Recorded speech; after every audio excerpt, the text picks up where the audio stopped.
Throughout history, there are pieces of land that, time and time again, find themselves at the center of events. Places like Sicily, the Levant, and Afghanistan certainly come to mind. But for our story today, we are going to consider the 27,000 square kilometers that make up the Crimean Peninsula. But we're not really going to be talking about the land itself, so much as some of the people who live there, who consider it to be their cultural homeland, and who have been dominated and even persecuted for centuries by the various forms of the Russian colonial project. I'm your host David, and today we are going to be looking at the history of the Crimean Tatars. This is the Cold War.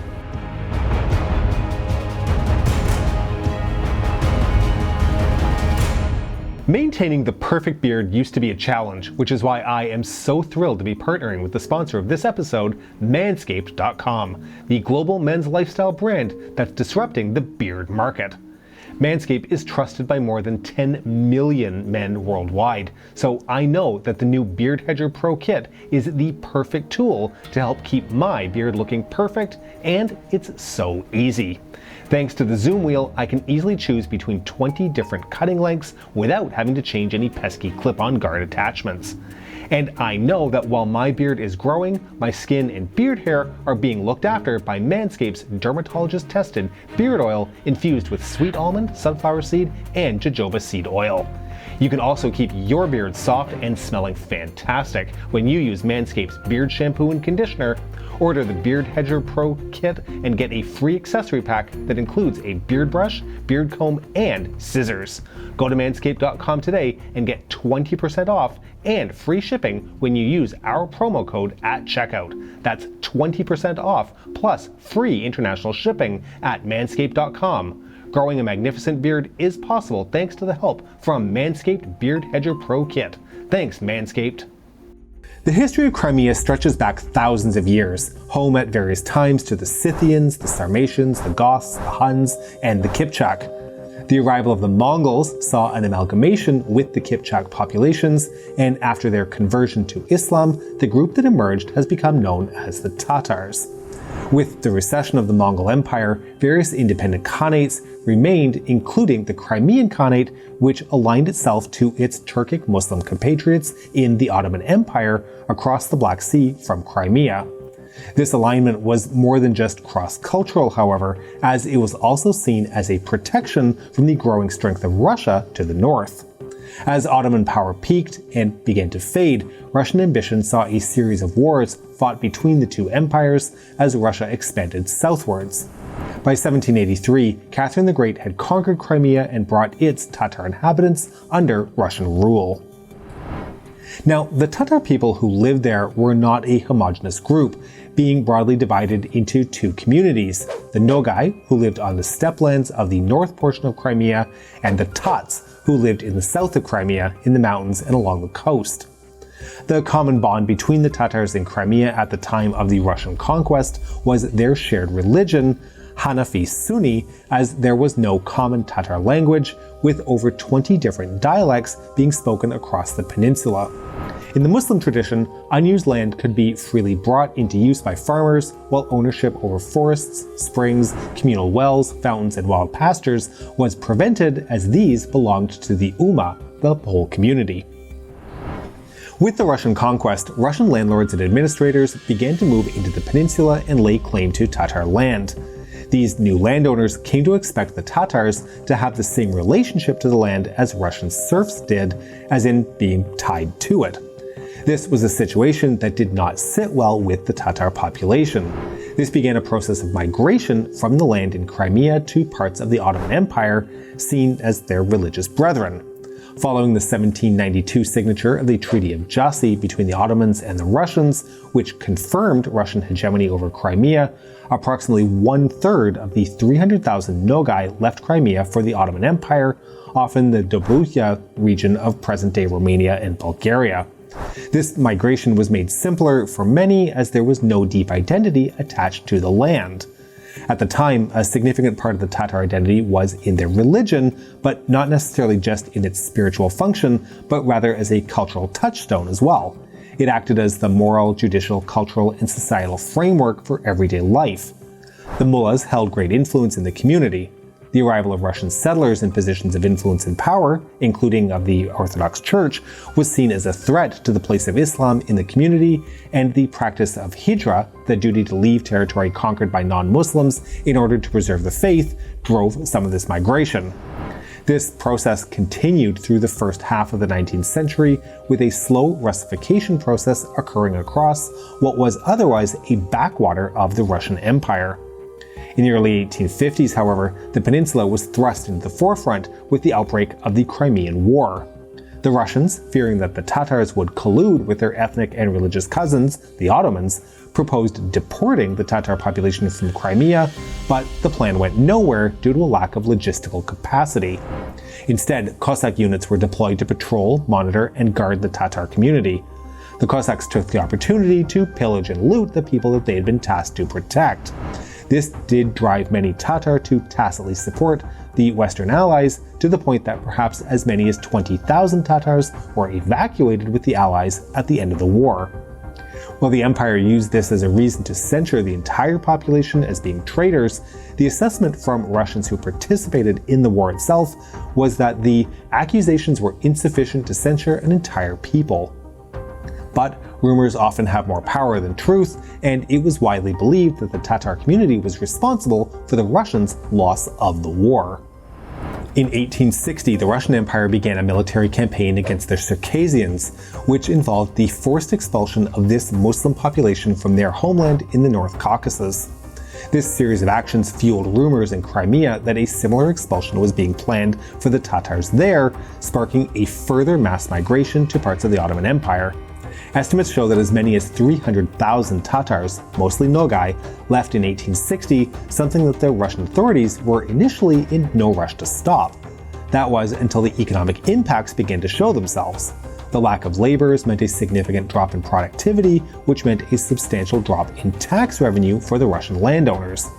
There was also a fear that the migration would spread to the Volga Tatar community, devastating the economy in that lucrative region as well.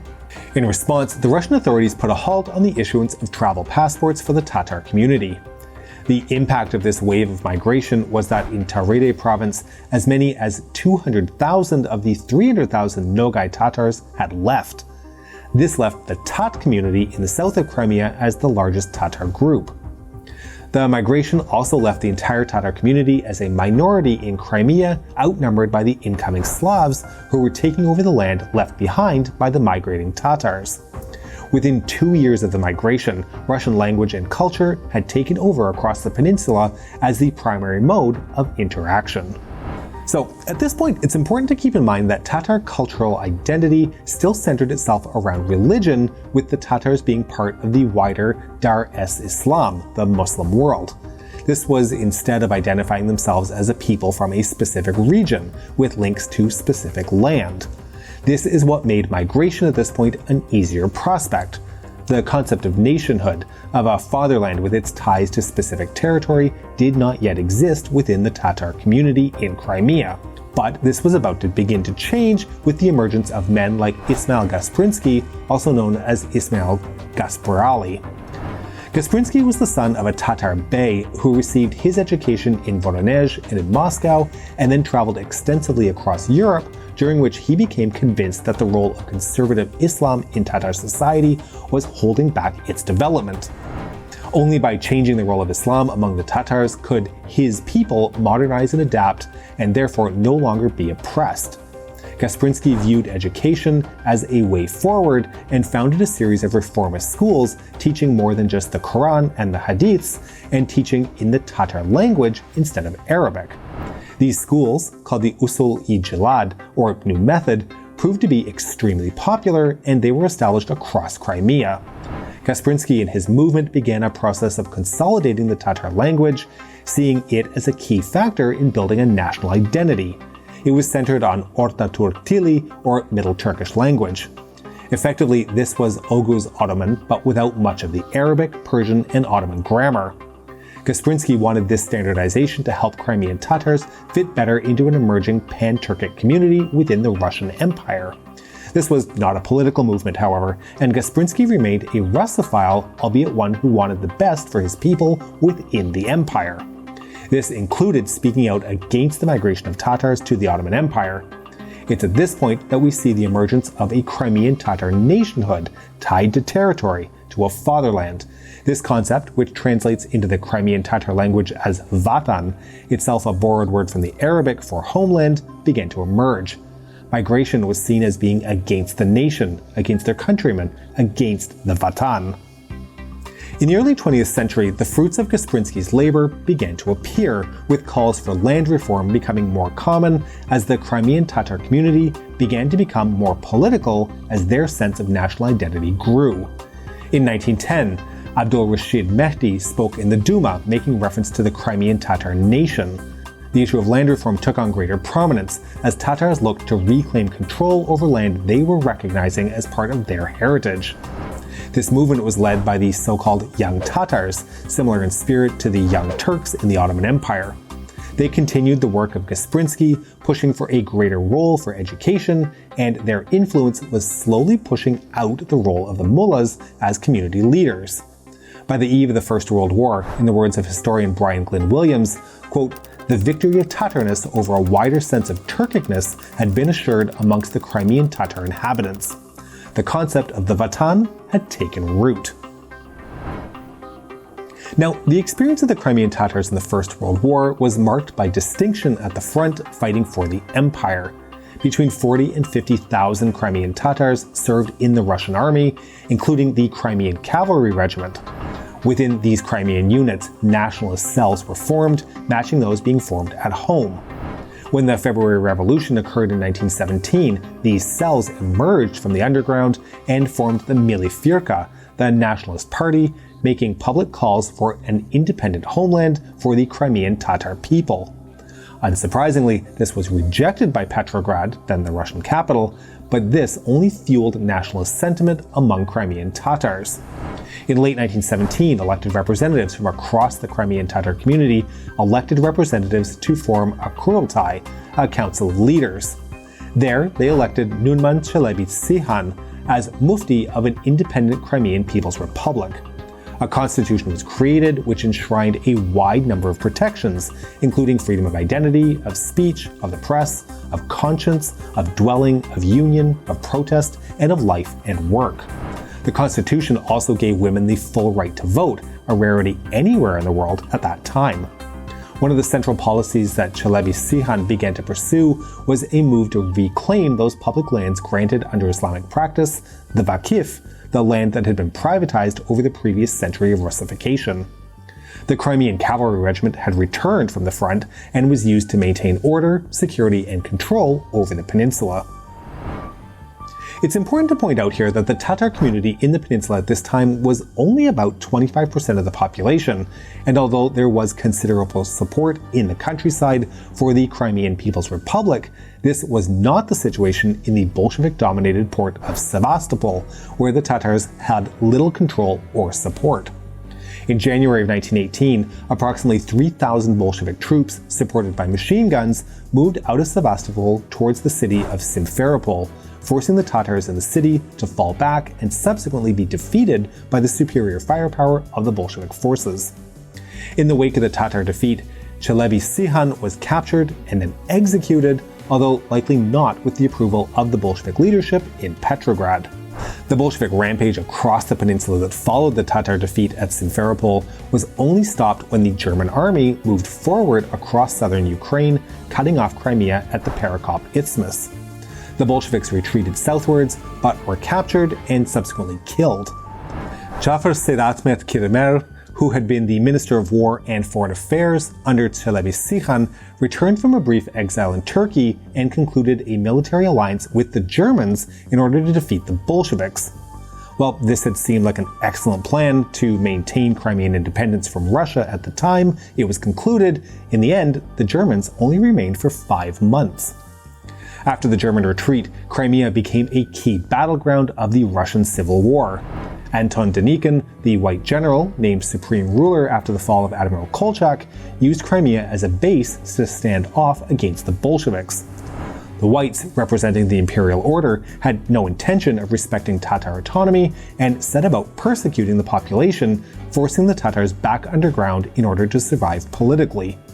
the Crimean Tatars, in expectation, or at least hope, of an official recognition of Crimean independence, or at least autonomy, then allied themselves to the Bolsheviks in order to fight against the whites. Bolshevik rule, however, brought no such thing, as the milifirka was banned and collectivization of agriculture was imposed. As if to add insult to injury, Bela Kun, the same Bela Kun that had bloodily led the Hungarian Soviet Republic for the few months it lasted in 1919, was put in charge of the Cheka in Crimea in 1920. As might be expected, Bela Kun did what he did best and conducted a series of purges across Crimea in which as many as 60,000 people were killed. This was promptly followed by a famine in 1921, whose effects were disproportionately felt by the already impoverished Tatar community. In response to all of this, the Tatar community resumed the guerrilla activity that they had been conducting against the whites since 1918.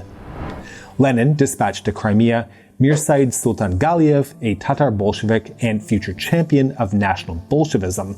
Sultan Galiev's investigation into the situation in Crimea in 1921 resulted in a report which called for the creation of an autonomous Soviet Socialist Republic, an ASSR. ASSRs were administrative units which were created for specific ethnic groups who were normally the titular nation of the ASSR. For example, the Komi ASSR for the Komi people, the Buryat ASSR for the Buryati people, and so on. Based on this report from Sultan Galiev, the Crimean ASSR was created on October 1921. We should point out, however, that unlike most ASSRs, there was no titular ethnic group in the name of the Crimean ASSR. The Tatars were not named.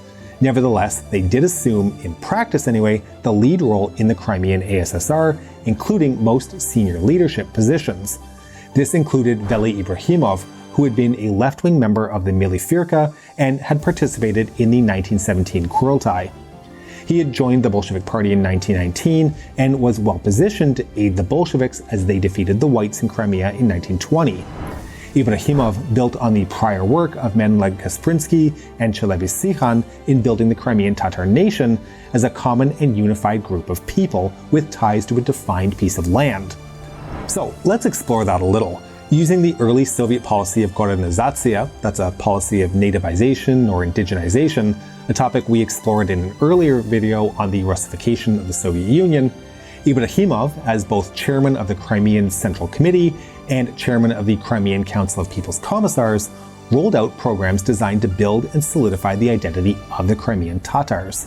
This included universal education in the Tatar language, and not just at the primary or secondary level, but also at Tavrida University in Simferopol, where classes on Crimean Tatar history, language, and culture were being taught. Archaeological and anthropological research was done across the peninsula, cataloging and exploring its deep and rich history. A Tatar language was finalized called Ortayolak, Middle Road, which was a hybrid of the Nogai and Tat dialects. Books and newspapers were printed in Ortayolak, which combined with its use in teaching, helped to spread and solidify a single common language across the community.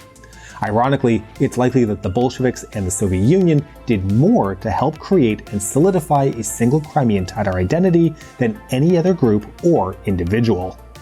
For those of you questioning how the promotion of nationalism fit into a communist framework, which was supposed to see national identity fall away in favor of class identity, Lenin identified that the Russian domination of the new Soviet Union left a great possibility of leaving behind non-Russians from the Soviet project. By teaching and promoting communism in local languages, communist cadres could be built in every community across the Soviet Union. For the most part, this promotion of Tatar identity was non-politically nationalist, being deliberately guided towards the promotion of culture and heritage. It did, however, involve severing ties to the religious heritage of the Tatar community. As part of this process, not only were mosques closed, with no functioning mosque in Crimea by 1938, but the alphabet of the Tatar language was changed from Arabic to Latin script, and then finally to Cyrillic. This was done to limit access to the wider Ummah who did not practice Islam in Cyrillic. Now, land distribution, in line with the broader policies of Korenizatsiya, was also carried out to the benefit of the Tatar community and the concern of the non-Tatar community in Crimea, mostly ethnic Russians and Ukrainians. Keeping in mind that the Tatars made up only approximately 25% of the population, resentment towards the favored status of the Tatars grew. The promotion of so many Tatars into positions with which they had little prior experience, including in industry, could be difficult, and the Tatars were often reliant on the Big Brother Russians to assist them.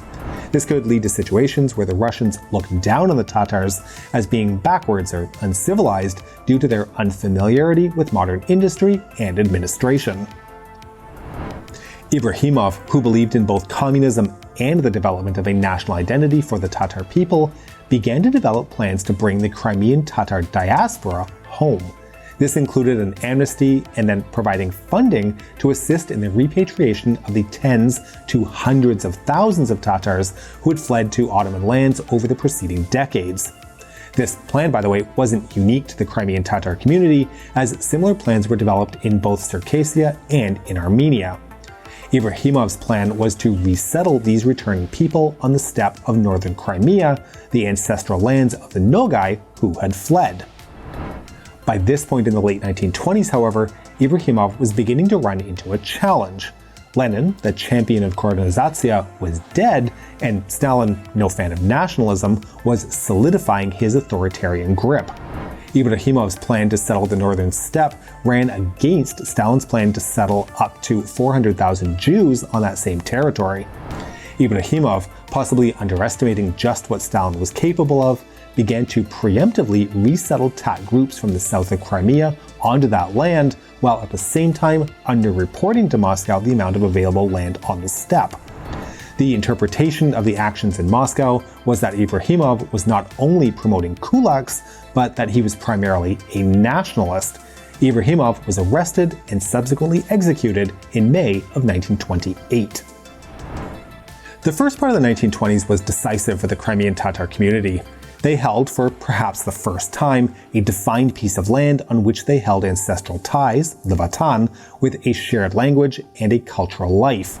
No longer a disparate group of co-religionists, a Tatar nation had emerged, the Koreniy Narod. But as things so often go with Soviet history, this was a high point for the Crimean Tatars, and things were about to get significantly worse.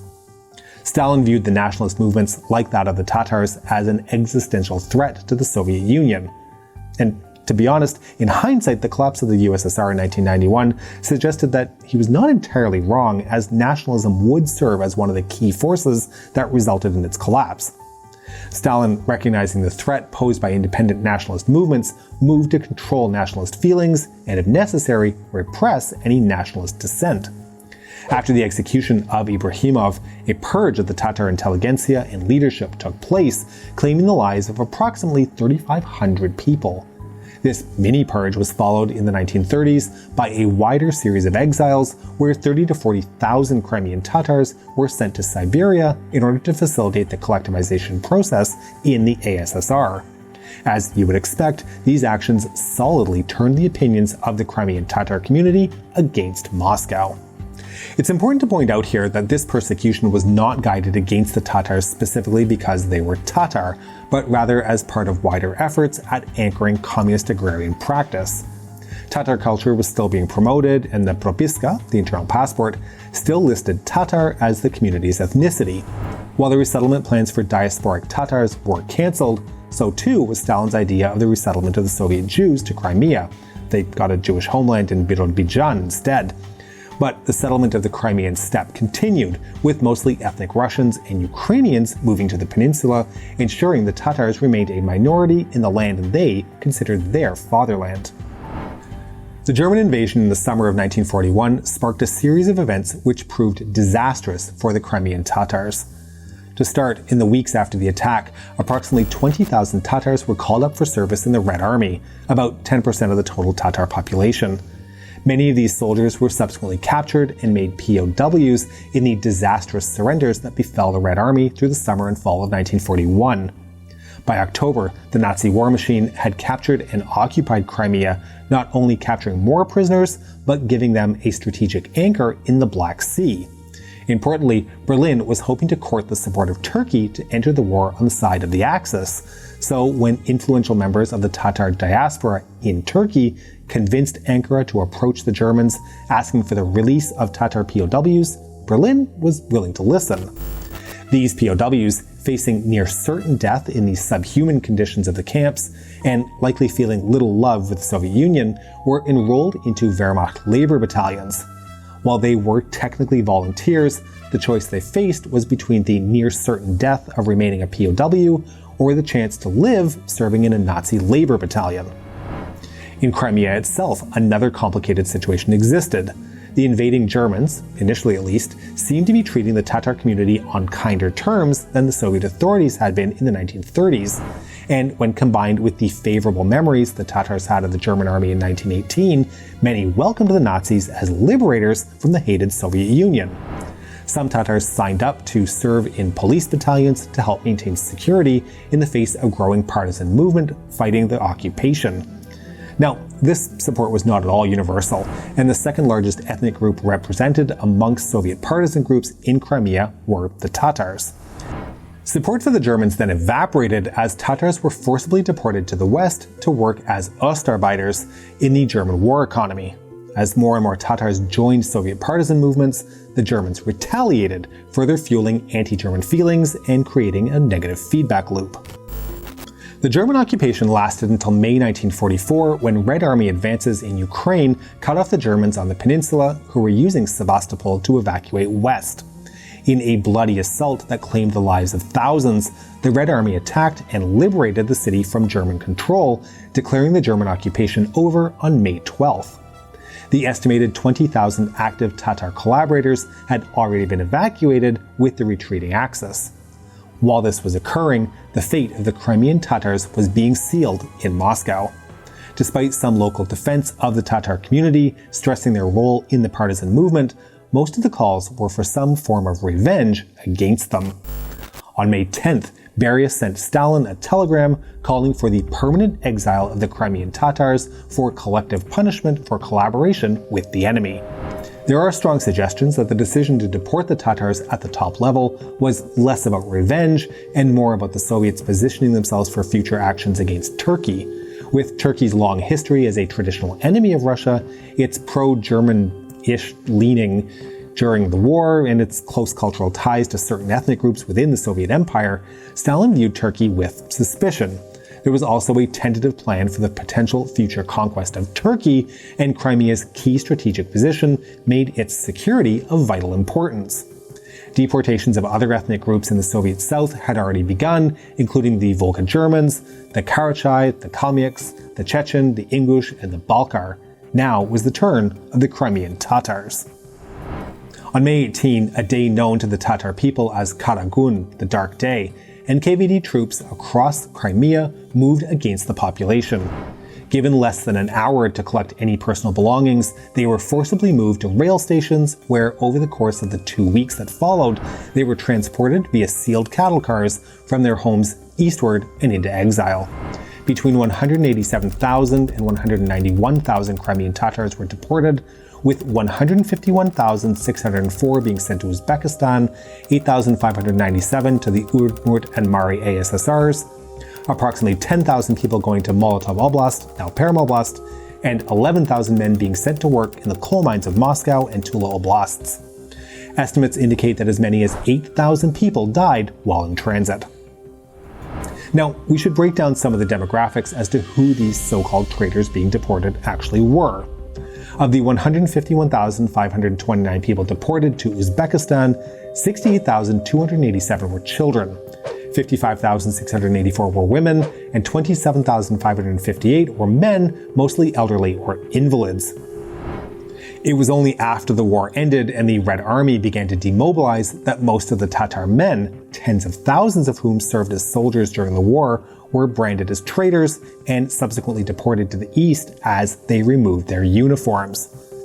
Upon arriving in these special settlements, the Tatars were greeted with degrees of open hostility, especially in Uzbekistan, where the new arrivals were not greeted as ethnic and religious cousins, as Moscow had assumed, but instead as a threat to the supply of scarce resources in the underdeveloped eastern stretches of the Uzbek SSR.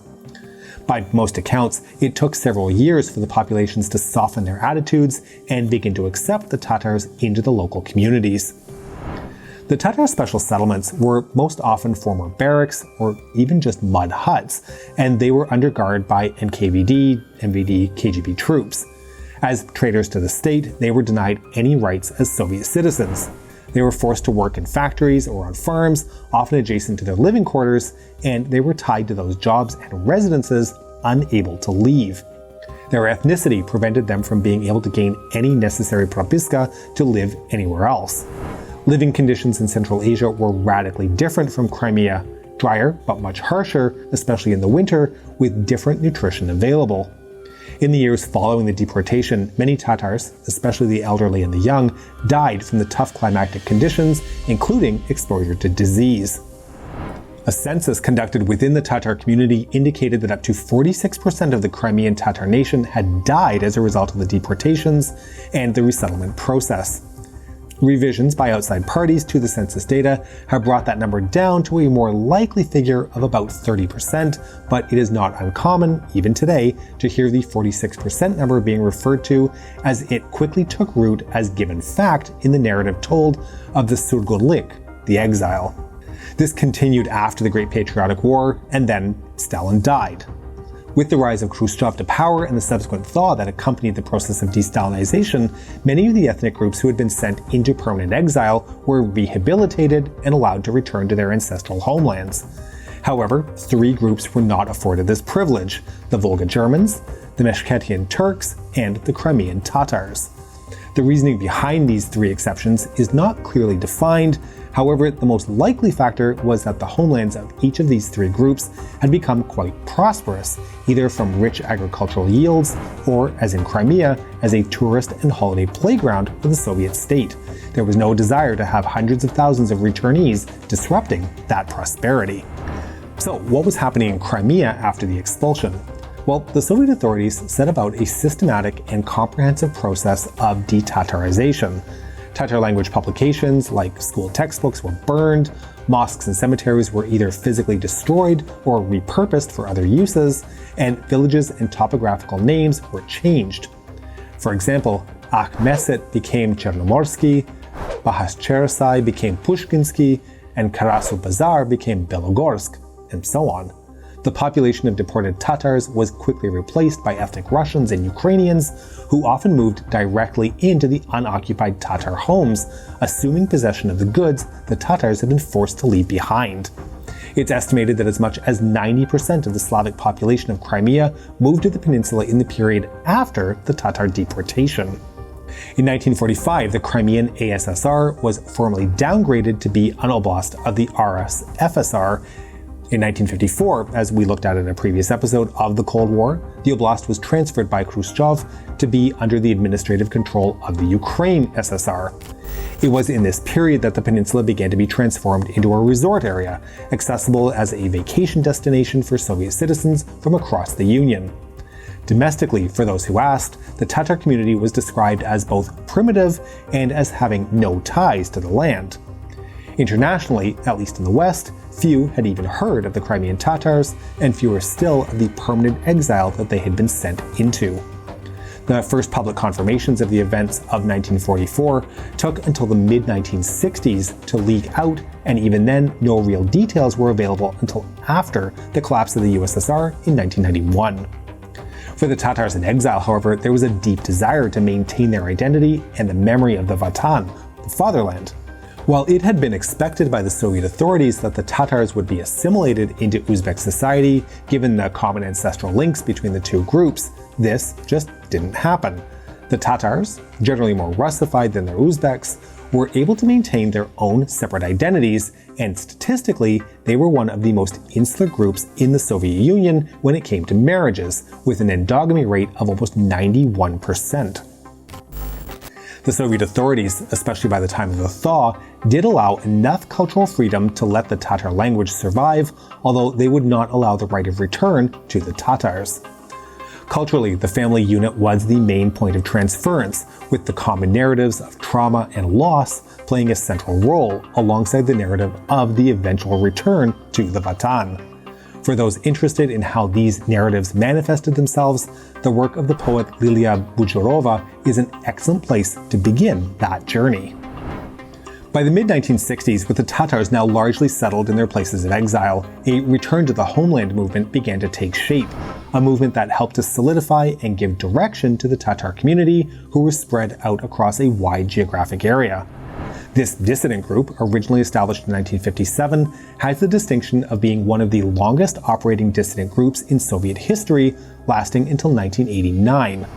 Like all Soviet dissident movements, activists were suppressed by the regime in Moscow, including sentences to the prison system.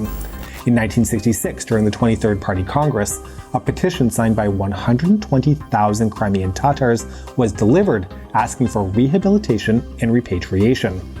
2 months later, at the behest of Andropov, the KGB chairman, the Crimean Tatars were officially rehabilitated. They were absolved of the accusation of mass betrayal to the Rodina, and they were given much wider rights. What they were not given, however, was the right to repatriation. The decree described them not as Crimean Tatars, with its implication of a territorial homeland, but rather as Tatars formerly living in Crimea. They remained forbidden to return to the peninsula. Nationalist sentiment continued and increased, with public protests even occurring. The 1968 rally held in the Uzbek town of Chirchik in celebration of Lenin's birthday quickly transformed itself into a rally for Tatar nationalism and rights. While this may seem like an odd transition, Lenin was seen in a very positive way by the Tatar community because of his support and implementation of Korenizatsiya in the 1920s. As the celebration changed into a nationalist rally, MVD troops moved in and over 300 people were arrested. This incident was among the first news of the Crimean Tatars to leak to the West, bringing them to the attention of, well, some people anyway. Now, despite the ban, some Tatars attempted to return to Crimea through illegal means, but these attempts were often quickly thwarted, either through the ability of the authorities to strictly control transit into the peninsula by virtue of its geography, or through the means of the propiska, making access to living quarters, employment, and services next to impossible. Arrests and expulsions were the likely outcome, and degrees of violence surrounding many of these, including some deaths. Most famous of these was the 1978 self-immolation of Musa Mahmud, a Crimean Tatar who had managed to return to the peninsula and even buy a house. But because he could not obtain formal recognition of this, he was arrested and sentenced to 2 years of labor. When he was released early, he continued to be harassed by local authorities, and when threatened to be arrested again, poured gasoline on himself and lit himself on fire. He died several days later and was quoted as saying, "Someone had to do this." Most protests and the arrests that followed were used by the Tatar nationalist movement as a platform to preach their message. Most prominent among the dissidents was Mustafa Dzhemiliev, who joined with other prominent Soviet dissidents, including Andrei Sakharov, to form the Initiative Group for the Defense of Human Rights in the USSR. Dzhemiliev used the trials following his multiple arrests as a way of spreading information about the cause of the Tatar people and their desire for repatriation. Moscow, for the most part, had few solutions to provide beyond the use of punitive measures. There was an attempt in the early 1980s to create a new set of homelands for the Tatars within the Uzbek SSR, which would carve out a new autonomous region to be named the Mubarak Republic in the underdeveloped rayons of Kashkadarya. There, education and services would be provided in the Tatar language, and Tatars would be given priority for the hiring of new positions to staff the region. This offer was rejected by the Tatar community, however, for two main reasons. First, they had no interest in stripping the Uzbeks who already lived in the region of their land, but second, and most importantly, they viewed it as a betrayal of the desire to return to their home, the vatan. By the mid-1980s, thousands of Tatars were leaving Uzbekistan and the east and moving back towards Crimea, but not to Crimea itself. They were instead relocating to regions like Kherson and Krasnodar. Not allowed to return to the Vatan itself, they were moving as close as possible, still hoping for an eventual return. This was followed by some limited and highly controlled resettlement of some Tatars to the steppe of northern Crimea, but few follow-up plans existed to expand this movement. By 1989, however, the situation across the Soviet Union was changing radically. The reform measures enacted by Gorbachev had not only fomented strong nationalist sentiments across the country, but also a more honest reckoning with some of the past injustices in Soviet history. Included in this was acknowledging what had been done to the Crimean Tatars. On November 24, 1989, a front-page article in both Izvestia and Pravda called the 1944 deportation of the Crimean Tatars a barbaric act on the part of the Stalinist regime. It also stated that the USSR Supreme Soviet considers it necessary to take the relevant legislative steps for the unconditional restoration of the rights of all Soviet citizens subjected to the persecution. The way was then paved with the return of over 500,000 Crimean Tatars to their promised land. In the spring of 1987, there were 17,400 Tatars registered as living in Crimea, but this number quickly began to increase after the right of return was granted. By June of 1991, it numbered 135,000 and 173,000 by May of 1992. By the end of 1993, it was 259,000. But the return to the vatan proved to be difficult for many. While plans were underway in the Soviet Union to help with the transition, plans like the construction of infrastructure for agriculture and industry, as well as the provision of state services, this all ground to a halt with the collapse of the Soviet Union in December of 1991. Most of the Tatar community, although they had a heritage of living in villages and working in agriculture, had become urbanized, used to factory jobs and living in cities. The land, the houses, the possessions they had been forced to abandon in 1944 remained, but was now owned by others. The Tatars, as they returned, established themselves where they could, often on marginal land where they have since established whole communities. In some cases, public land, which had belonged to the Tatars in the past, has also been seized, leading to armed standoffs. To magnify challenges, much of the land they were returning to was in poor condition, suffering from environmental degradation and damage after years of Soviet mismanagement. The collapse of the Soviet Union saw Crimea become a legally recognized part of Ukraine, although there were efforts by KGB and GRU agents to make a deal with Tatar leaders as they returned to support the transfer of Crimea to Russia. These offers were rejected in favor of overtures from Kiev, who promised further support in their resettlement efforts for the Tatar returnees. This support, however, largely evaporated after the 1995 removal of Yuri Meshkov's pro-Russia governance of the short-lived Republic of Crimea. Like for so many in East and Central Europe, the 1990s was a difficult period of transition. While Crimea did become a confirmed part of Ukraine, up to 80,000 Tatars who were living in Crimea were initially denied Ukrainian citizenship as they had relocated after the collapse of the USSR. Without citizenship, they were denied access to rights as citizens, as well as the scarce services that existed. This took until 1999 to be fully resolved, with citizenship finally being granted. Other related migration issues included no state-level agreement being reached between Ukraine and Russia, leaving up to 30,000 Tatars inside the borders of the Russian Federation with a more complicated path necessary if they choose to move to Crimea. Socially, the returned Tatars encountered xenophobia and discrimination from the majority Slav population, although this was slowly being addressed by the government in Kiev and Simferopol in the first decade of the 21st century. The illegal Russian annexation of Crimea in 2014 has been strongly opposed by the Crimean Tatars, who fear the effects of repressive authoritarian rule by Moscow. In the years since the annexation, Crimean Tatars have seen the Mejlis, the executive body and traditional structure of the Crimean Tatar community, declared an extremist organization and banned. Russia has reportedly refused to renew the registration for mosques used by Crimean Tatar communities, and Crimean Tatar leaders have been harassed, arrested, and otherwise persecuted by Russian authorities. Since the full-scale invasion of Ukraine in 2022, Crimean Tatars have borne the brunt of mass arrests, searches, and raids in both Crimea and the occupied territories of Ukraine. These have been justified by Russian authorities by accusations of extremism or terrorism. The history of the Crimean Tatar community is one of hope, of persecution, of progress, and of crushing setbacks, but all defined by their desire to maintain their cultural unity. It's also a story of empire and of colonialism.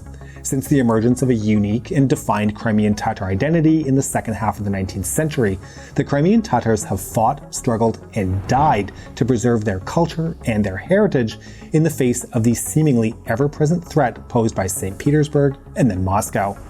But even when forcibly removed from their land, they maintained a persistent desire to return, no matter how difficult the struggle proved to be. Even after their return, the challenges and obstacles they have faced have been monumental, with only greater hurdles put in their way. There's been a great deal of discourse in recent years regarding the possible decolonization of Russia, and the Crimean Tatars are firmly at the leading edge of this movement after centuries of colonial domination. The research and the writing of this episode has been both emotionally difficult, but also highly rewarding for me personally, and I can only hope that the spirit, perseverance, and determination of the Crimean Tatar people to simply live their lives in peace will continue to shine in these dark days. We hope you've enjoyed this episode, and to make sure you don't miss our future work, please make sure you subscribe to our channel and have pressed the bell button, making a clarion call for a brighter, independent future for all bell buttons scattered around the world, yearning to go home. Please consider supporting us on Patreon at patreon.com/thecoldwar or through YouTube membership. We can be reached via email at thecoldwarchannel@gmail.com. This is the Cold War Channel, and as we think about the Cold War, please remember that history is shades of gray and rarely black and white.